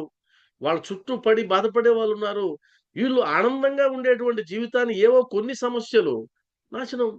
ఈరోజు కూడా నిన్న ఫేస్బుక్లో చక్కర్లు కొడతా ఉంది. భార్య ఆత్మహత్య చేసుకుంటా ఉంటే, అయ్యన కృష్ణ బాగా ఉరేసుకో, ఆ ఉరేసుకోవడం మర్చిపో, ఇలా చేసుకో పిచ్చిదానా చచ్చిపోతావు ఎంచక్క అని కామెడీ చేసి వీడియో తీసాడు అతను. భార్య ఉరేసుకుంటుంటే ఆ తలుపు సందులోంచి వీడియో తీసి కామెడీ చేశాడు. ఆమె పేరు కృష్ణ. కృష్ణ జాగ్రత్తగా ఉరేసుకో, భార్య ఉరేసుకుంటుంటే. ఇది ఏంటి? ఇదంతా మానసిక రోగం అండి ఇది. ఇవన్నీ మానసిక రోగాలు. మీరు దాన్ని తక్కువ అంచనా వేసుకుంటారేమో. తక్కువ అంచనా కాదు, మానసిక రోగగ్రస్తులు. నేను తప్పుగా అనుకోవద్దు మీరు. ప్రతి ఇంట్లో మానసిక రోగంతో బాధపడే వాళ్ళు ఉన్నారు. ప్రతి ఇంట్లో ఉన్నారు. అది చిన్నదా పెద్దదా ఇంకొకటే కాదు. కాబట్టి ఈ మానసిక రోగము, ఈ ఎమోషనల్ కంట్రోల్ లేనటువంటి స్థితిలో ఉన్న వాళ్ళు ఎవరైనా సరే, వాస్తవానికి ఆధ్యాత్మికత ఎక్కడ మీకు పనిచేస్తుంది? ఆధ్యాత్మికత ఎక్కడ మీకు పనిచేస్తుంది అంటే కేవలం నీ మనసుని బలం చేయడానికి ఆధ్యాత్మికత. కానీ మన వాళ్ళు ఏం చేశారంటే ఈ స్పిరిచువాలిటీని తీసుకెళ్ళి వాడి జీవితాన్ని నాశనం చేయడానికి ఉపయోగిస్తున్నారు. అంతేగాని వాడిని డెవలప్ చేయడానికి ఉపయోగించడంలే. నేను ఇంకొక మాట కూడా ఈ సందర్భంలో వాడతా, మీరు బాగా గుర్తుపెట్టుకోండి. భక్తుడు ఎప్పుడూ కూడా ఇండిపెండెంట్ గా తయారవ్వాలి. కానీ ఇప్పుడున్నటువంటి వ్యవస్థ భక్తుడిని డిపెండెంట్ గా తయారు చేస్తుంది, బానిసగా తయారు చేస్తుంది. బానిసగా తయారు చేసేది ఆధ్యాత్మిక మార్గం కానే కాదు. ఇండిపెండెంట్ గా తయారయ్యేదే ఆధ్యాత్మిక మార్గం. కాబట్టి ఎమోషనల్ ఎంతమందికి కంట్రోల్లో ఉన్నారో, ఎంతమంది నియంత్రించగలుగుతున్నారు, ఇప్పుడు నా ముందు ఉన్న వాళ్ళందరూ కూడా దీనికి ఒక పాయింట్ వేసుకోండి. 3వ పాయింట్ శారీరక ఆరోగ్యం, మానసిక ఆరోగ్యం, భావావేశ నియంత్రణ ఆరోగ్యం. అంటే మీరు 1,00,00,000 సమస్యలు నా నెత్తిన పడనండి, నేను చెల్లించను, నేను కంట్రోల్ చేస్తాను, నా స్వాధీనంలో ఉంటాయి నా ఆవేశాలు, నా స్వాధీనంలో ఉంటాయి. నేను కోప్పడాలి అనుకుంటే కోప్పడతాను, కోప్పడకూడదు అనుకుంటే కోప్పడను. అరవాలి అంటే అరుస్తాను, అరవకూడదు అంటే అరవను. కోపగించుకునే సందర్భం వచ్చినా నేను నవ్వాలి అనుకుంటే నవ్వుతాను, నేను చిరునవ్వు చిందిస్తాను. ఇది కంట్రోలింగ్ పవర్. అది మీకుంటే కనుక 3వ పాయింట్లో కూడా మీరు గెలిచినట్టే దాని అర్థం. కాబట్టి కోపం మరియు మనోవికారాల నియంత్రణ అనేది భావావేశ నియంత్రణకు ఒక సూచిక. అదేవిధంగా సామాజిక ఆరోగ్యం అంటే ఏంటి? ఇది సాధారణంగా డిస్కస్ చేయబడదు. సామాజిక ఆరోగ్యం అంటే సోషల్ హెల్త్. అంటే నేను ఒక మనిషిని అంటే అర్థం, మన సోషల్ బీయింగ్ కదా. మనం సమాజంలో ఉన్నాం, ఒంటరిగా లేము, ఒంటరిగా ఉండలేము కూడా. అసలు ఒంటరిగా జీవించడం సాధ్యం కాదు. అది ఒంటరితనం యొక్క బాధ తెలియాలంటే ఒక ఉద్యోగం చేసే వాళ్ళకి బాధ తెలుస్తుందండి. చెప్పగలరా ఎవరన్నా? మనకున్న అనేక ఉద్యోగాల్లో ఒక ఉద్యోగం ప్రత్యేకంగా ఉంటది, అది ఒంటరితనానికి పరాకాష్ట. ఏ ఉద్యోగం అది? చెప్పండి ఎవరన్నా, పర్లేదు. ఏ ఉద్యోగం అండి? కృష్ణ ఆర్మీ అనుకుంటా సాయిరామ్. ఆర్మీ ఇప్పుడు ఒంటరిగా ఉంటుంది. ఆర్మీ ఇప్పుడు క్యాంప్స్ ఉంటాయి. సాఫ్ట్వేర్ అనుకుంటున్నాను. సాఫ్ట్వేర్ కూడా కాదు. కాదా? సాఫ్ట్వేర్ కూడా కాదు. వాళ్ళు నేను చెప్తా చూడండి. ఒక హౌస్ వైఫ్ ఒంటరిగా ఉండే ఎంప్లాయీ గూడ్స్ రైల్లో బ్యాక్ ఉంటాడు. గూడ్స్ రైల్లో ఆ గూడ్స్ రైల్లో బ్యాక్ బోగిలో ఉంటాడు. అతనికంటే దారుణమైన శిక్ష కూడా ఉండదు. ఆ గూడ్స్ రైల్లో ఎవరో ఉండరు, బ్యాక్ అతను ఒక్కడే ఉంటాడు. పాపం మా ఇంటి పక్కనే ఒక ఆయన ఉంటాడు. ఆయన ఆ విధంగా గూడ్స్ లో పనిచేసి ఆయన 5 ఏళ్ళు ఉన్నప్పుడే మానేసి నాకు వద్దు స్వామి ఈ ఉద్యోగం వచ్చేసినాడు ఆయన. అంటే అది ఒంటరితనానికి పరాకాష్ట. అది ఏమైనా చేయండి, ఎందుకంటే మనిషి కనిపాడు. మనిషి కనిపించకపోతే పోయింది. అది స్టేషన్‌లోనే ఆగుతుందా చెప్పలేము. అది ఎక్కడ ఆగుతుందో కూడా తెలీదు. ఒక్కోసారి నిర్మానుష్యమైన ప్రదేశంలో ఆగిపోతుంది. దాంట్లో మాట్లాడడానికి దిక్కుండదు. అతను ఒక్కడే బిక్కుమంటా ఉంటారు. కాబట్టి ఒంటరితనం గురించి అడగాలంటే మీరెప్పుడైనా ఇంటర్వ్యూ చేయాలంటే ఆ గూడ్స్ రైలులో బ్యాక్‌లో ఉన్న అతని కాడికెళ్ళి, "అయ్యా ఒంటరితనం అంటే ఏంటి?" అనండి. అతను పెద్ద నిర్వచనం చెప్తాడు మీకు. ఇంకెవరైనా చెప్పరు. కాబట్టి సామాజికంగా ఉన్నవాళ్ళ మనమంతా ఏమనుకుంటామంటే, అందరితో కలిసుండాలి, 10 మంది మన చుట్టూ ఉండాలి అని మనం ఫీల్ అవుతాం. మనం సామాజికంగా సోషల్ అనిమల్ గదా మనం. సామాజికంగా ఉన్న జంతువు మనం అందరం గూడా. అందువల్ల సామాజిక ఆరోగ్యం అంటే, నీ చుట్టూ ఉన్న వారితో నీ సంబంధ బాంధవ్యాలు ఎలా ఉన్నాయి? నీ కుటుంబంతో నీ అనుబంధం ఎలా ఉంది? నీ చుట్టూ ఉన్న వారితో నీ అనుబంధం ఎలా ఉంది? అంటే మన చుట్టూ ఎవరుంటారు? నేను కాకుండా ఎవరుంటారు? ఉదాహరణకు నన్ను ఎగ్జాంపుల్‌గా తీసుకుందాం. నేను వ్యక్తిగతంగా కర్లపూడి కృష్ణ ఇది నేను. ఇప్పుడు నాకు దూరంగా వచ్చేస్తే ముందు ఉండేది నా కుటుంబం. నా కుటుంబం ఉంది. ఆ తర్వాత నా స్నేహితులు, నా ఉద్యోగము, నా చుట్టూ ఉన్న బంధువులు లేదా సమాజము, ఇప్పుడు మనలాంటి సాయి బంధువులు ఇదంతా నా సమాజం. ఇదంతా నా సమాజం. నా చుట్టూ ఉన్న సమాజం. ఇప్పుడు నా సామాజిక ఆరోగ్యం ఏం చెప్తుంది అంటే, నా కుటుంబంతో నాకున్న అనుబంధం ఏంటి? ఎలాంటి సంబంధ బాంధవ్యాలున్నాయి? ఇది నంబర్ 1. నా చుట్టూ ఉన్న వాళ్ళతో నా సంబంధాలేంటి? ఉదాహరణ నేను స్కూల్‌లో పనిచేస్తున్నా. ఆ స్కూల్‌లో నేను సామాజిక ఆరోగ్యంతో లేకపోతే గనక నా జీవితం మొత్తం నరకమైపోతుంది. ఎందుకంటే రోజుకి 8 గంటలు నేను స్కూల్‌లో ఉండాలి. నా స్కూల్‌లో ఉండే వాళ్ళందరితో నేను గొడవలు, మనస్పర్ధలు, కొట్లాటలనుకోండి జీవితం పోయిందింక. అంటే దాదాపు 60% జీవితం నాశనం అయిపోయింది. ఎందుకంటే నేను 8 గంటలు ఆడ ఉంటా. 10 గంటలు ఉంటాననుకోండి. ఈ 10 గంటలు కొట్లాటలతోనే జీవించే వాళ్ళున్నారు. ఇప్పుడు మాది టీచర్ కమ్యూనిటీ. ఇంకా అనేక రకాల కమ్యూనిటీలున్నాయి. ఎక్కడైనా చూడండి పనిచేసే చోట చాలా మందికి ఐక్యత ఉండదు. చాలా మంది ఒకరికొకరు ప్రేమించుకోవడం ఉండదు. చాలా మంది ఫిర్యాదులు, కంప్లెయింట్‌లతోనే బతికేస్తారు. అంటే వాళ్ళ అర్థం ఏంటంటే వాళ్ళు సామాజికంగా హెల్తీగా లేరు. కానీ హాస్పిటల్‌కి పోరు అది సమస్య. అయ్యా హాస్పిటల్‌కి పోయి అడిగేదానికి లేదు. డాక్టర్ గారు నాకు ఎవరితో పట్టినా గొడవలొస్తున్నాయండి. ఎందుకని వస్తున్నాయని అడుగుతారా మనం ఎళ్లి డాక్టర్ దగ్గరికెళ్లి? మా మోస్తానికైతే నీకు అలా రావడానికి కారణం స్పిరిచ్యువాలిటీ చెప్తుంది. స్పిరిచ్యువాలిటీ చక్కటి ఉపదేశం ఇస్తుంది. అయ్యా నీ వాక్కు సరిజూసుకో. నీ మాట మంచిదైతే ఊరు మంచిదవుతుంది. అయ్యా నీ ప్రవర్తన సరిజూసుకో. నువ్వెలా ప్రవర్తిస్తున్నావో చూసుకో. అయ్యా నీలో ఉన్నది, ఆయనలో ఉన్నది ఒక్కరే. కాబట్టి అందరిని నీలాగే చూడు. అందరిని ప్రేమించు అని డాక్టర్ చెప్పడు. స్పిరిచ్యువాలిటీ చెప్తుంది. కాబట్టి స్పిరిచ్యువాలిటీ అంతా ఉన్నది ఒక ఆత్మే అని చెప్పడంలో ఉద్దేశ్యం ఏంటంటే, సాటి వారిని ప్రేమించు. నీకసలు భిన్నంగా ఎవరున్నారా ఎక్కడ? నీకు వ్యతిరేకంగా ఎవరైనా ఉంటే గదా నువ్వు గొడవ పెట్టుకోవడానికి, ద్వేషం చూపించడానికి లేరు గదా! కాబట్టి అంతా ఒక్కటే అని చెప్పడంలో ఉద్దేశ్యం ఏందంటే, నీ వలే నీ పొరుగు వారిని ప్రేమించు. నీకు ఎవరైతే ఏది చేస్తారో, అది ఇబ్బంది పెడుతుందో, అది నువ్వు ఇతరులకు చెయ్యకు. ఇలాంటివన్నీ స్పిరిచ్యువాలిటీలో దొరుకుతాయి గానీ, ఇంకెక్కడ వైద్యం దొరకదు. కాబట్టి నీ సోషల్ స్కిల్స్ ఎలా ఉన్నాయి? ఒకసారి నా ముందు ఉన్న వాళ్ళందరూ ఈరోజు ఆన్‌లైన్ సత్సంగంలో ఉన్న వాళ్ళందరూ గూడా చెక్ చేసుకోండి సామాజిక ఆరోగ్యం. అంటే కుటుంబం, సమాజంతో నీకు మంచి సంబంధాలు ఉన్నాయా? అనేది నంబర్ 1. ఉదాహరణకి సమాజాన్ని మొత్తం నువ్వు ఆహ్, విజయ పదంలో నడుస్తున్నావు. ఇంటికాడేమో పరమ చండాలంగుంది.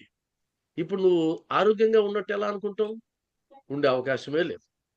ఉదాహరణకు ఒక కుటుంబంలో భార్య, బిడ్డలు ఉన్నారనుకోండి. భార్య నిన్ను ద్వేషిస్తుంది. భార్య నిన్ను అర్థం చేసుకోలేకపోయినా అనుకుంటున్నావు. లేదా భార్యకి నీతో గొడవలున్నాయి. మీ ఇద్దరికి మనస్పర్ధలున్నాయి. బిడ్డలకు నీ మీద మంచి అభిప్రాయం లేదు. వాళ్ళ మీద నీకు మంచి అభిప్రాయం లేదు. కానీ అందరూ ఒకే రూఫ్‌లో ఉన్నారు. ఇప్పుడు మీరు హెల్తీగా ఉన్నట్టా? ఎలా హెల్తీగా ఉన్నట్టు? మీరొకటి మాట్లాడితే, మీ పిల్లలు ఒకటి మాట్లాడతారు. మీ పిల్లలు ఒకటి మాట్లాడితే మీరొకటి. మీ భార్య ఒకటి చెప్తే దానికి విరుద్ధంగా మీరు చెప్తారు. మీరు చెప్పిన దానికి ఆమె విరుద్ధంగా చెప్తుంది. అప్పుడు భలే హెల్తీ ఫ్యామిలీ. ఇది ఎలా అవుతది? అంటే మీకు లేనిదేంటంటే సోషల్ హెల్త్ లేదు. సోషల్ స్కిల్స్ లేవు నీకు. కాబట్టి సోషల్ స్కిల్స్ అంటాం. దీన్ని లైఫ్ స్కిల్స్ అని కూడా అంటాం. జీవన నైపుణ్యాలు. అవి మీకెప్పుడైనా ఒక సండే కంటిన్యూయస్‌గా ఇస్తా. జీవన నైపుణ్యాలు. అసలు వాస్తవానికి జీవన నైపుణ్యాలు ఉంటే గనక అప్పుడు మన జీవితం వేరేగా ఉంటుంది. నాకు తెలిసి సచ్చరిత్ర మొత్తం కొలలు ఉన్నాయి జీవన నైపుణ్యాలు. భగవద్గీత మొత్తం ఉన్నాయి, రామాయణంలో ఉన్నాయి, మహాభారతంలో ఉన్నాయి. మీరు ఎక్కడైనా చూడండి, ఉపనిషత్తుల సారాంశం అంతా జీవన నైపుణ్యాలే. నాకు తెలిసి స్పిరిచువాలిటీకి మించి జీవన నైపుణ్యాలను ఇచ్చేటువంటి అవకాశం లేదు, ఇంకొక అవకాశమే లేదు. మన దగ్గర ఉన్న పుస్తకాలన్నీ కూడా ఆ స్పిరిచువాలిటీ నేర్పించినటువంటి పుస్తకాలే. మీకు కొన్ని పరిచయం చేస్తాను. నేను ఈ వారంలో ఉన్న పుస్తకాలు, ఇప్పుడు నేను చదివే పుస్తకాలు ఇవి, నేను ఈ వారంలో చదువుతున్న పుస్తకాలు ఇవి. ఈ ఈ ఈ 10 రోజుల్లో నేను కంప్లీట్ చేయాల్సిన పుస్తకాలు మీకు చూపిస్తున్నా. ఇప్పుడు మీకు కనిపిస్తుంటే కనుక ఇది ఒక పుస్తకం. మీకు Telugu let them theory, let them theory అని ఉంటుంది దీని పేరు. Let them theory. ఇది మీకు ఈ పుస్తకం అంటే మానవ సంబంధాలకు సంబంధించి అద్భుతమైన పుస్తకం. ఇది కొత్తగా వచ్చింది, నేను ఈరోజు చదవాల్సింది ఉంది. ఇది ఎవ్రీడే హీరో, ఇది ఒక పుస్తకం. ఈ 10 రోజుల్లో చదవాల్సిన టైం టేబుల్లో ఇది ఒక పుస్తకం. ఇది కూడా నువ్వు రోజువారీ ఎలా చేస్తున్నావు, ఎలా చెయ్యాలని చెప్పేటువంటిది. ఇది the wealth money can't by, అంటే డబ్బు సంపాదించలేని, డబ్బు ఇవ్వలేని సంపదలు అనేది ఇది పుస్తకం. ఇది అయిపోయింది, ఇంకో 10 పేజీలు చదివేస్తాను. మళ్ళీ ఈ 2 ఉన్నాయి. ఇది కాకుండా ఇంకొక అద్భుతమైన పుస్తకం ఉంది, సేపియన్స్ అనే ఒక పుస్తకం. ఈ 4 పుస్తకాలు నా హోంవర్క్ చదవాల్సినట్టు. అంటే ఇవన్నీ నేను చదువుతున్నప్పుడు నాకేమనిపిస్తుంది అంటే, అరే ఇదంతా మనకు సచరిత్రలో ఉందే, అరే ఇదంతా భగవద్గీతలో శ్రీకృష్ణ భగవానుడు చెప్పాడే అని అనిపిస్తూ ఉంటుంది. అంటే అర్థం ఏంటంటే, మన గ్రంథాలని వాళ్ళు అవపోసన పట్టారు, దానికి మార్చి మనకు పంపిస్తున్నారు, మనం చదువుతున్నాం. వాస్తవానికి ఆధ్యాత్మిక గ్రంథాలను గనక మనం పరిశోధించినట్లయితే అంతకు మించిన జ్ఞానం మరెక్కడా ఉండదన్నది నా నిశ్చితమైనటువంటి అభిప్రాయం. కాబట్టి సామాజిక ఆరోగ్యాన్ని మెరుగుపరచలేని ఆధ్యాత్మికత ఎందుకు? నేను మళ్ళా ప్రశ్నిస్తున్నా. సామాజిక ఆరోగ్యాన్ని మెరుగుపరచలేని ఆధ్యాత్మికత అనవసరం. కాబట్టి అది ఉండాల్సిందే. కాబట్టి బాధ్యతగా జీవించగలగడం కూడా ఒక స్కిల్. బాధ్యతగా జీవించగలుగుతున్నామా లేదా, ఇదంతా సామాజిక ఆరోగ్యం కిందకు వస్తుందండి. అంటే సామాజిక ఆరోగ్యం అంటే కుటుంబము, సమాజంతో నీ సంబంధాలు, బాధ్యతగా రెస్పాన్సిబిలిటీగా జీవించగలుగుతున్నావా ఉంటే కనుక నువ్వు ఆరోగ్యంగా ఉన్నావు. చాలా మంది చూడండి, డబ్బు సంపాదిస్తారు బాగా, ఒక ఏరియాలో విజయం సాధించారు, బాగా హెల్దీగా ఉంటారు, రోజు జిమ్కి వెళ్తారు, రోజు లేదా నడక చేస్తారు, అద్భుతమైనటువంటి హెల్దీగా ఉంటారు, నా శరీరం అద్భుతంగా ఉంది అంటారు, డబ్బు బ్రహ్మాండంగా ఉంది అంటారు. రిలేషన్స్ దెబ్బ కొట్టేస్తాయి. ఒక్కరితో కూడా మంచి సంబంధాలు ఉండవు. పక్కింటోళ్ళతో గొడవలు, ఆ పక్కింటోళ్ళతో గొడవలు, కుటుంబ సభ్యులతో గొడవలు, బంధువులతో మంచి సంబంధాలు ఉండవు. తగలేసుకోరండి, ఆరోగ్యం మొత్తం నాశనం అయిపోయింది. రేపు నువ్వు చస్తే వచ్చే దిక్కు కూడా ఉండరు. కాబట్టి అది కాదు కదా. నాకు తెలిసిన కొంతమంది ఉన్నారు, వాళ్ళు ఎవరైనా చనిపోతే కనీసం ఒక పూలమాల కూడా తీసుకుపోయారు. ఒక్క పూలమాల వేయరు. ఆ 50 రూపాయలు 100 రూపాయలు అవుతుంది. నాకు తెలిసి ఇంతవరకు 20 ఏళ్లలో నేను ఒక్క శవం దగ్గర కూడా పూలమాలతో పోయింది నేను చూడలా. అప్పుడు వాళ్ళు ఏం మాట్లాడతారంటే, ఎందుకు కృష్ణ అనవసరం, చాలా మంది తెస్తారు కదా 100 రూపాయలకి, పెద్ద ఈక్వేషన్, పెద్ద తర్కం. నాకేమనిపిస్తుంది అంటే, భవిష్యత్తులో వీళ్ళు చనిపోతే బాబా దయ వల్ల ఏ ఒక్కరూ పూలమాల తేకుంటుంటే బాగున్ను అనిపిస్తుంది. కానీ తెస్తారు, తెచ్చే బ్యాచ్ ఉంటుంది కదా. నేనే తెచ్చాను. ఒకవేళ నాకు అవకాశం వస్తే ఆ రోజు నేను వినియోగించుకుంటా. నేనైతే చచ్చిన కొను. కాబట్టి ఇలాంటి సంబంధాలు ఏం చెప్తాయి మనకు, ఏం నేర్పిస్తాయి, వాటి వల్ల ఏం ఉపయోగం? కాబట్టి ఈ లోటు ఏదైనా ఉంటే తేల్చుకోవాలి. ఇప్పుడు నాకు ఆన్సర్ కావాలి. ఇప్పుడు ఆ ప్రశ్నకి నేను మిమ్మల్ని అడుగుతున్నా. ఇప్పుడు చెప్పండి. ఒకటి శారీరక, మానసిక, భావోద్వేగ, ఆ తర్వాత సామాజిక. వీటిల్లో నా ముందు ఉన్నవాళ్ళు ఎంతమంది మాకు 4 పాయింట్లు వచ్చాయండి, 4 మేము నెంబర్ 1గా ఉన్నాం. ఇప్పుడు మీరు ఆ 4 ఉంటే మీరు ఆరోగ్యంగా ఉన్నట్టు అర్థం. ఎవరు చెప్తారు?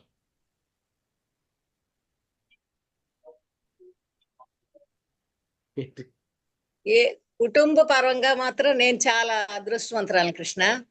పిల్లలు గాని, ఆయన గాని అసలు తిరుగులేదు దానికైతే. నాకు ఎవరైనా చదువు చెప్తున్నా, నేను చేసినవి ఆ తృప్తిగా ఉండేది. ఒకప్పుడు వారాలు పెట్టేవాళ్ళు పిల్లలకి. ఉమ్, మీకు ఉమ్, తెలుసో లేదా, నేను ఇన్స్పిరేషన్ కోసం చెప్తున్నాను. ఆ, ఆ, ప్రభావతమ్మని ప్రతి శుక్రవారం మా ఇంటికి వచ్చి పాటలు పాడి తాంబూలం తీసుకొని దక్షిణ తీసుకుని వెళ్ళేది. ఆమె ఉమ్, ఒక రోజు వచ్చి, మా పుష్పమ్మ పిల్లలు చదువుకుంటున్నారు 8th క్లాసు, ఒకటి 7th క్లాసు, భోజనానికి కష్టంగా ఉంది, ఒక రోజు పెడతావా వారానికని అడిగింది. నేను ఉమ్. ఒక రోజు అమ్మ 4 రోజులు పెడతాను, మిగతా ఎక్కడన్నా చూసుకొని నేను 4 సంవత్సరాలు పెట్టాను వాళ్ళకి. వెరీ గుడ్, వాళ్ళు వెరీ గుడ్. ఉంటే బ్రాహ్మణ్స్ పిల్లలు నాకు ఎంత తృప్తిగా ఉండేది అంటే, మనకు ఆ అవకాశం ఇచ్చాడు ఆ భగవంతుడు అనని. అవును, అవును, అవును, ఎవరైనా అవును. చదువుకోవాలంటే మాత్రం నేను సహాయం చేస్తాను కృష్ణ, నాకు శక్తి ఉన్నంత వరకు. ఆ, మళ్ళీ లెక్కలు కాదు, ఇప్పటికి మీ కూడా మీ సహాయం పొందే వాళ్ళల్లో నేను కూడా ఉన్నాను కనుక ఇట్లా కాదు చెప్తున్నాను. అలా మీ నాకు సహాయం మీ మీ సహాయం పొందే వాళ్ళలో నేను కూడా ఉన్నా ఒకరిని. ఓకే, సంతోషం. ఇంకెవరున్నారు అది చెప్పగలిగిన వాళ్ళు? ఆ, భారతమ్మ 4 ఓకేనా? అనా ఒక డౌట్ అన్నా, ఆ, మనం బాగానే ఉంటాము, ఎదుటి వాళ్ళు కూడా అలా ఉండకపోతే మనకు ఇబ్బంది కదా. ఒక మంచి పాయింట్. ఇక్కడ ఎదుటి వారిని నియంత్రించే శక్తి ఎవరికీ లేదు. లేదు. వాళ్ళు మన కంట్రోల్లో ఉండరు. మనకు సూత్రం ఏంటంటే, మన నియంత్రణలో లేని విషయాల గురించి మనం ఆందోళన పడకూడదు. మన నియంత్రణలో ఉండేదే మనం చేయగలం. ఎదుటి వారిని మనం మెస్మరైజ్ చేయలేము, హిప్నటైజ్ చేయలేము. కాబట్టి వాళ్ళ లోపం వాళ్ళ దగ్గరే ఉంటుంది, మనకు సంబంధం లేదు. మనం ఎలా ఉన్నామన్నది ప్రధానం. వాళ్ళ నుంచి రెస్పాన్స్ కూడా కోరుకోకూడదు. ఆ, అదే మనం ఏమనుకుంటామంటే, నేను మంచిగానే ఉన్నాను, కాకపోతే వాళ్ళు మంచిగా ఉండాలి కదా, మరి వాళ్ళు మంచిగా లేకపోతే నేను ఎంతకాలం మంచిగా ఉండేది అనిపిస్తుంది. నువ్వు ఎంతకాలమైనా మంచిగా ఉండాలి. ఎందుకంటే మీకు ఇంతకుముందు కథ కూడా చాలాసార్లు చెప్పున్నా. అంటే ఆ, నీటిలో కొట్టుకుపోయేటువంటి ఒక తేలును కాపాడిన స్వామి ఏం చెప్తాడు, అది కాపాడిన ప్రతిసారి కుడుతూ ఉంటే ఆ దాని సందర్భంలో నైజం దాన్ని. అంతే, దాని నైజం అది, నా నైజం. దాని నైజం కుట్టడం, నా నైజం కాపాడడం. మరి దాని నైజం అది విడిచిపెట్టినప్పుడు నా నైజాన్ని నేను ఎందుకు విడిచిపెడతా అనేది సూత్రం. కాబట్టి ఎదుటి వారితో మనకు పని లేదు. ఇంకొక విషయం కూడా ఏంటంటే, ఎదుటి వారి ద్వేషం మనల్ని ఏమీ చేయలేదు, అది వాళ్ళే చంపేస్తుంది. చివరికి నాశనం అయ్యేది వాళ్ళే, బలయ్యేది కూడా వాళ్ళే.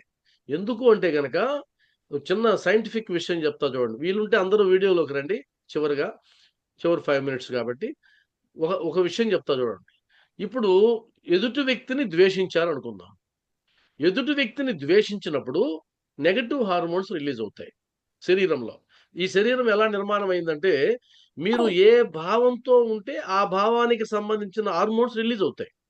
కోపంతో ఉన్నాం అనుకోండి, మీకు దారుణమైనటువంటి హార్మోన్స్ రిలీజ్ అవుతాయి. అడ్రినలిన్ సంబంధించినవి అవన్నీ రిలీజ్ అవుతాయి. కార్టిజాల్ లాంటివి రిలీజ్ అవుతాయి ఒత్తిడితో ఉన్నప్పుడు. ఈ శరీరం మొత్తం హార్మోన్స్తో ఉంటుంది, నిండిపోయి ఉంటుంది.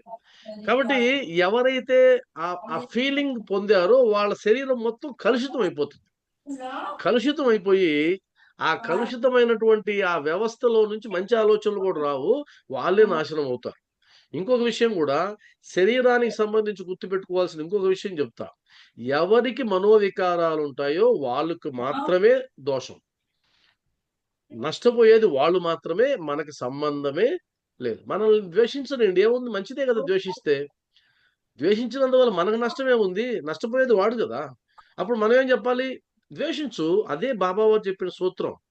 ఎవరైతే నీకు చెడు చేశారో వారికి కృతజ్ఞత చెప్పమన్నాడు, చూసారా బాబావారు? ఎందుకు చెప్పాడు ఆ మాట? కృతజ్ఞత చూపమనింది ఎందుకంటే, వాడు చెడ్డవాడైతే నీకెందుకు, నువ్వు మంచివాడిగా ఉండు. వాడు దుర్మార్గుడైతే నీకెందుకు, నువ్వు మంచివాడిగా ఉండు. అలా ఉండాలి అంటే గనక నువ్వు తినే ఆహారం నుంచి మొదలు పెట్టుకోవాలి. అది ఆహారం కూడా కౌంట్ అవుతుంది. అవన్నీ మనం ఇప్పుడు మాట్లాడుకోవాలి. ఇప్పుడు మనకు సమయం లేదు కాబట్టి ఇంకో సందర్భంలో మాట్లాడదాం. అంటే నువ్వు తినే ఆహారం కానించి మొదలవుద్ది. అందులో ఇంకొక విషయం కూడా ఏంటంటే, ఏ దుర్మార్గమైన ఆలోచనలు ఉంటాయో అవి మనకు రాకుండా చూసుకోవాలి. ఎదుటి వారితో మనకు సంబంధం లేదు. ఇంకా ఎవరు మాట్లాడతారు? ఎవరైనా ఉన్నారా మాట్లాడగలిగిన వాళ్ళు? సుబ్రహ్మణ్యం గారు ఉన్నారా? మీ ఊర్లోనే ఉన్నారండి. మా నెల్లూరులోనే ఉన్నారా? Okay, okay. వెళ్ళున్నారు ఈరోజు. Okay, okay. కాబట్టి ఇప్పుడు మీకు ఒక అవగాహన వచ్చిందని నేను అనుకుంటున్నా. వచ్చిందంటారా? వచ్చేది. వచ్చిందా? వచ్చిందని. వచ్చిందా? వచ్చింటే కనుక రాత్రి పూర్తి కూర్చొని స్థాయిలో ప్రశ్నించు. కాకపోయినా చాలా వరకు మీరు చెప్పిన పూర్తి పాయింట్లు స్థాయిలో మనం ఇంకొక ఎపిసోడ్ లోకి వెళ్తాం. అంటే నెక్స్ట్ చాలా ఎపిసోడ్ కూడా వరకు వాటిని అర్థమైంది. చేసుకోగలుగుతున్నాం నేను అనిపిస్తుంది.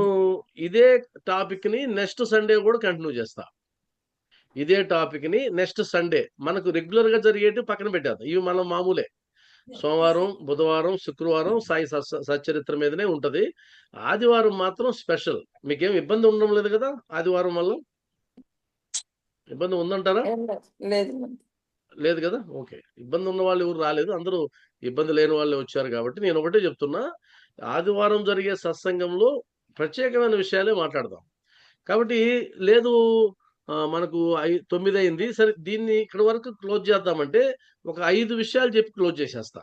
మనం నెక్స్ట్ సండే ఇంకొక టాపిక్ మాట్లాడుకోవచ్చు. మనకు ఒక అవకాశం ఉంటది. అంటే మీకు ఫస్ట్ చూపించినటువంటి ఒక పుస్తకం. ఆ పుస్తకాన్ని మీరు చూసుకున్నట్లయితే గనక సింపుల్ గా చెప్తాను. ఇవన్నీ మనం ఇంకో సందర్భంలో మాట్లాడుకుందాం. ఆ పుస్తకంలో ఉన్న ఎక్కువ కాలం బతికిన వాళ్ళు, భారతదేశంలో ఎక్కువ కాలం బతికిన వాళ్ళు ఆ పుస్తకంలో జీవించడానికి కారణాలు 5 చెప్పారు. ఈ 5 చెప్పి ముగిస్తాం. నెంబర్ 1, జీవితంపై ఆసక్తితో ఉండడం. నిరాశ నిస్పృహలు దరిదాపులకు కూడా రానికపోవడం. ఎప్పుడు ఎక్సైటెడ్ గా ఉండడం. అసలు ఈ భూమి మీద ఒక్క నిమిషం బతికి ఉండడమే గొప్ప వరం కదా! అసలు సామాన్యమా? ఎందుకంటే మరలా వస్తావో రావో తెలీదు. నువ్వు వస్తావో రావో. వన్ వే ట్రాఫిక్ ఇది. One way traffic. ఈ భూమి మీద ఇప్పటికి కోట్ల సంవత్సరాలు పుట్టేస్తే మన అదృష్టం కొద్దీ వచ్చేసాం. ఈ వచ్చామంటే ఇంక వెళ్ళడమే. మళ్ళీ తిరుగు మనకు రైల్వే టికెట్లు బుక్ చేసేటప్పుడు ఒక టికెట్ బుక్ చేసిన వెంటనే రిటర్న్ జర్నీ అని ఉంటుంది. రిటర్న్ జర్నీ బుక్ చేసుకోవడానికి. ఇక్కడ మనకు రిటర్న్ జర్నీ లేదు. అది ఆధ్యాత్మికంగా వచ్చే జన్మ అది పక్కన పెడదాం. అది మనకు తెలియదు కదా ఉండేది కూడా. కాబట్టి రిటర్న్ జర్నీ లేని ఒక అద్భుతమైన జర్నీలో ఉన్నాం మనం. కాబట్టి ఉన్నంత వరకు ఆసక్తికరంగా ఉండాలి. ఏ వ్యక్తి ఎదురైనా కూడా ఎంతో సంతోషంగా మరలా నిన్ను కలుస్తానో లేదో అన్నట్టుగా ఉండాలి. అంత ప్రేమతో ఉండాలి. అది ఆటో రిక్షా డ్రైవర్ అయినా, కూరగాయలు అమ్మే వ్యక్తి అయినా, ఇంకొకరైనా ఒక్కసారి ఆ వ్యక్తిని చూసినప్పుడు అబ్బా! ఇతను నేను మళ్ళా చూస్తానో చూడనో, ఈమెను మళ్ళా నేను చూస్తానో చూడనో, ఒకసారి ప్రేమగా మాట్లాడదాం. ఏం పోయింది? అది జీవితం మీద ఆసక్తి అంటే. ఏం పోవాయా? ఏం బతుకు? అది ఎవరన్నా అడిగినప్పుడు ఎలా ఉన్నావు సార్? బానే ఉన్నా. అక్కడే సగం దరిద్రం పట్టుకుంటారు. ఆ మాట దయచేసి అనొద్దు. ఎవరన్నా అన్నప్పుడు ఎలా ఉన్నారనంటే, పర్లేదు సార్. ఏం పర్లేదేంది? బతికున్నావు కదా! ఏం దొమ్మ నీకు? బాగున్నాను అనలేవు. అనలేడు. ఏదైనా విషయం చెప్పినప్పుడు కూడా ఇంకొక పదం అలవాటు. బాగానే ఉందంటారు. చచ్చినా కూడా బాగుందనరు. బాగుంది అనే అనరు. బాగానే ఉంది. అది పర్లేదు అని. అంటే వాళ్ళ జీవితంలో బాగుందన్న మాట రానే రాదు. పొరపాటున ఆడొద్దు. ఆసక్తికరంగా ఉండండి. అద్భుతంగా ఉండండి. రెండోది మానసిక చురుకుదనం. ఎప్పుడూ మానసికంగా చురుకుదనంతో ఉండాలి. యాక్టివ్‌గా ఉండాలి. 1, 2, 3 అనుకుంటే లేస్తూ ఉండాలి. అంటే ఎప్పుడన్నా లేయాలనిపించలేదనుకోండి, ఒక మంత్రం చెప్తా. ఆ మంత్రం పాటించారంటే మీరు లేచేస్తారు. ఆ మంత్రం చెప్పానా సీక్రెట్? గుర్తుపెట్టుకో. ఎవరు చెప్పొద్దు సీక్రెట్. ఎప్పుడన్నా నిరాసక్తంగా ఉండి ఏం చేస్తావులే అబ్బా అనిపించినప్పుడు కౌంట్ స్టార్ట్ చేయండి. 5, 4, 3, 2, 1 జంప్ అంతే. అయిపోయింది. లేసి కూర్చోవాలంతే. నేను ఈ మధ్య ప్రాక్టీస్ చేస్తున్నా దీన్ని కూడా. దీని మీద ఒక పెద్ద పుస్తకమే ఉంది ఈ సూత్రం మీద. 5, 4, 3, 2, 1 అంతే అయిపోయింది. రాకెట్ వెళ్ళేటప్పుడు కౌంట్ చేస్తారు కదా! ఆ విధంగా. మానసిక చురుకుదనం. మూడోది క్రమశిక్షణ. చాలా క్రమశిక్షణతో ఉండాలి. ఆ క్రమశిక్షణ అద్భుతంగా ఉండాలి. నాలుగోది మితాహారం. మితాహారం అన్నది కూడా ఒక అద్భుతమైనటువంటిది. ఈ మితాహారం అన్నటువంటి దాన్ని గాని మనం పరిశీలించినట్లయితే దీని మీద చాలా వ్యాఖ్యానం చేసుకోవచ్చు. ఇంకో సందర్భం వచ్చినప్పుడు చేస్తాను. అదేవిధంగా ఒత్తిడి నియంత్రణ. ఈ 5 విషయాలు గుర్తుపెట్టుకోండి. ఈ 5 విషయాలు మనం జాగ్రత్త చేసుకుంటే నెక్స్ట్ మనం అవకాశం ఉన్నప్పుడు ఇంకోసారి మాట్లాడదాం. జీవితంపై ఆసక్తితో ఉండు, మానసిక చురుకుదనంతో ఉండు, క్రమశిక్షణతో జీవించు, మితాహారాన్ని పాటించు, ఒత్తిడిని నియంత్రించు. ఈ 5 విషయాలు ఎవరైతే జీవితంలో ఆచరిస్తున్నారో వాళ్ళు ఎక్కువ కాలం జీవిస్తున్నారు. కాబట్టి ఎక్కువ కాలం జీవించాలనేటువంటి ఒక ఆలోచన మనకు ఉన్నట్లయితే గన ఈ 5 విషయాలని మనం గుర్తుపెట్టుకోవాలి. ఈ 5 విషయాల మీద మనం పరిశోధన చేయాలి. మన జీవితం ఎలా ఉందో చూసుకోవాలి. కాబట్టి సాయి బంధువులారా ఎవరికి వాళ్ళు చెక్ చేసుకోండి. ఎవరికి వాళ్ళు ఆత్మవిమర్శ చేసుకోండి. నా ఉద్దేశం నా ఉద్దేశం ఒకటే, ఎక్కువ కాలం జీవించాలి. ఎందుకోసం అంటే జీవిత లక్ష్యాన్ని సాధించడం కోసం, భగవంతుడి సేవని కొనసాగించడం కోసం. భగవంతుని సేవని కొనసాగించడం కోసం. జీవించి ఉంటే గదా 10 మందితో మాట్లాడగలిగేది, 10 మందికి మన భావాలు చెప్పగలిగేది. జీవించలేకపోతే ఏం చెప్తావు? ఏం చెప్పడానికి ఉంది? ఏం లేదు. కాబట్టి ఎప్పుడైనా సరే జీవించడం ముఖ్యం. అది కూడా ఆదర్శవంతంగా జీవించడం అంతకంటే ముఖ్యం. ఈ ఒక్క విషయాన్ని మనం గుర్తుపెట్టుకోవాలని నేను మనస్ఫూర్తిగా కోరుకుంటూ ఉన్నా.